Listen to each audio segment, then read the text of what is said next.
Oh, good to see you. Thanks for coming. Yeah, of course. This is going to be fun. All right. Nick, I want to thank you for coming by, coming to the Body Shop. Welcome. And I really appreciate you being my first interviewee and for supporting this channel as it's just getting off the ground. Yeah. First the worst. Yeah. And, figuring it out as I go. So I can tell you that I'm interested in hearing what other people in the fitness community have, going, where they've come from, where they're going. So tell me, how long have you been interested in fitness?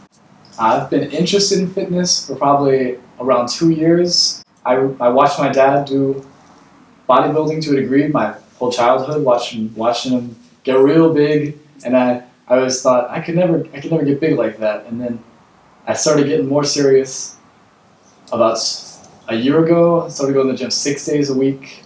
Wow, 6 days. And the nutrition, I'll have to say the nutrition is the hardest part though, because you start getting really hungry really fast when you switch from nothing and then kind of work it out hardcore 6 days a week. Oh yeah, so I would say diet is probably the bigger challenge. I would say for most people, it definitely is for me. I agree with that. You want to eat enough to grow, but not overeat.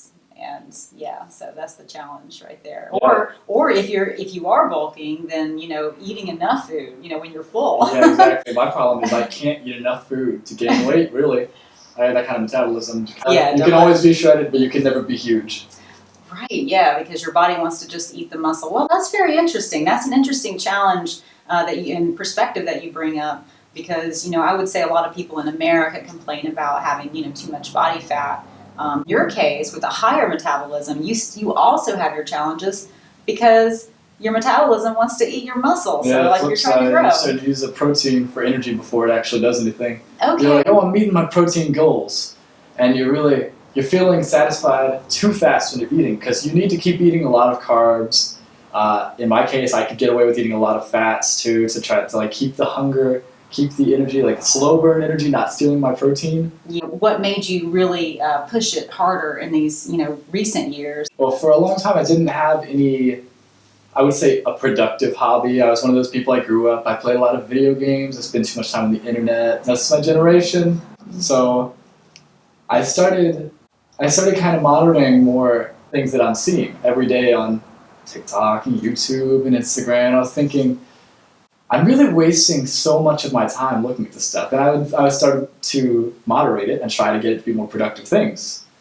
And I came across a lot of fitness content, and I started to work out a little bit at home, and I started seeing progress. And when I started seeing progress so fast, I was just like, go. Oh, that is so true. Very good release. Oh yeah, one thing I have to just mention, because what you just said is so interesting to me, is that progress is its own motivation.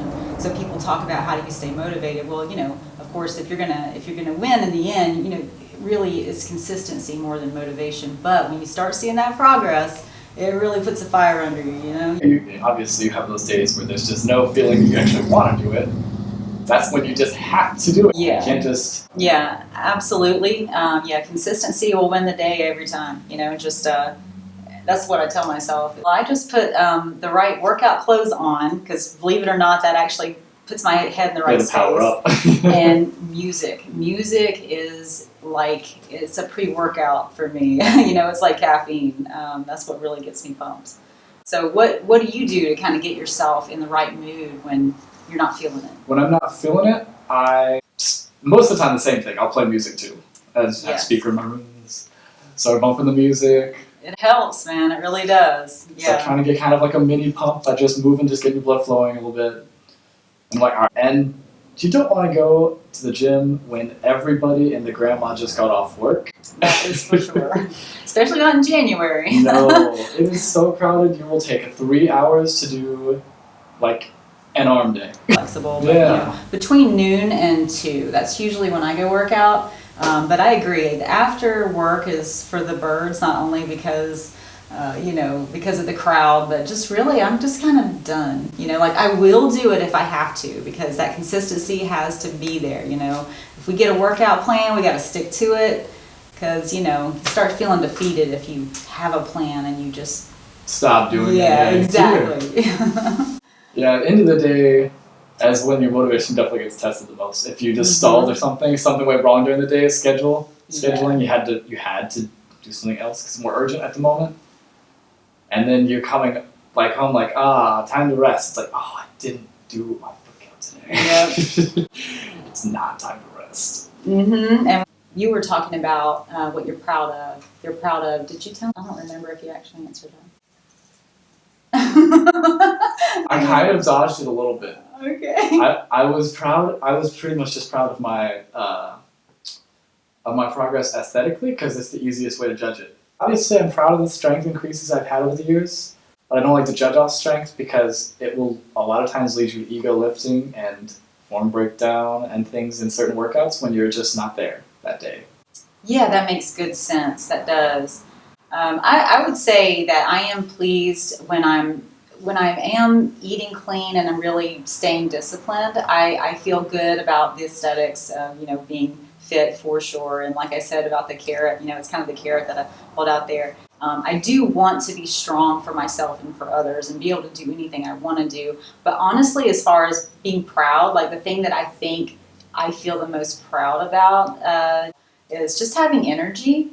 I feel like I'm more energetic than plenty of people that are far younger than me. And I think that definitely is a byproduct of keeping a certain amount of muscle content, eating, I don't eat perfect, Yeah. And a lot of people have very sedentary lifestyles now too. Right, yeah. I've heard it said that being sedentary is like the new smoking. Oh yeah, So. it's just as bad for you as a lot of other bad habits you could have. If you had any advice for any newbies out there who are just getting started, something that you wish you knew, but you know now, what kind of advice could you pass on? Definitely take baby steps because you won't be as consistent if you try to dive into a new diet and you're going to the gym all these days a week.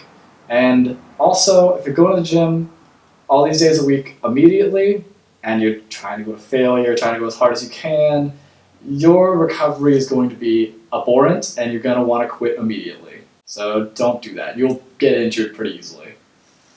That's brilliant advice. I don't know, I can't tell you how many times I've heard people say, I'm going to get into this fitness thing, and they just go all in crazy, yes. And for about a week. Yeah, exactly. Or a little more. And what I tell people is you have to be able to live with it. It's got to be a lifestyle, not a fad or a trend or unless you are competing, then maybe you're going a little harder then. Yeah, but it is so many different little habits that actually make up what it is. It's not so simple as I'm just going to do this one thing.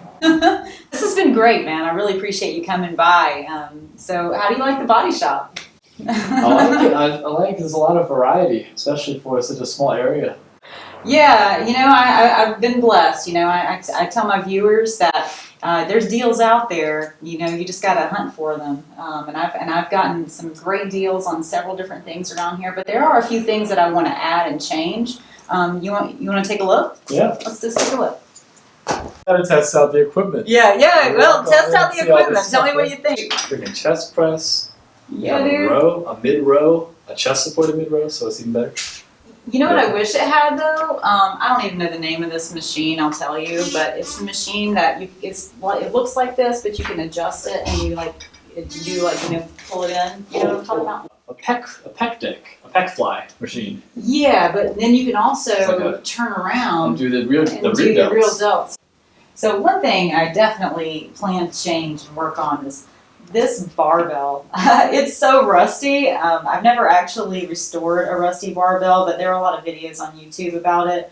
So yeah, I bought some Rust-Oleum. I'm just gonna, see if I can buff this out and keep it oiled because that's one challenge about having a garage gym is humidity. So. Yeah, especially in Georgia. But yeah, this is one project of mine, and then another is hanging this bad boy. Now this is going to be fun. Talk about being highly functional. I want to be able to climb a rope. A 15-foot rope, though unfortunately the ceiling is not 15 foot. Yeah, I was thinking I wanted it in an elevator shaft almost, so you feel like Tarzan. Right, yes. Yeah, well, I'm gonna get this installed soon enough. Yeah, I'll have to come by and see that. Yeah, well, you're welcome anytime, sir. All right. Thank you so much.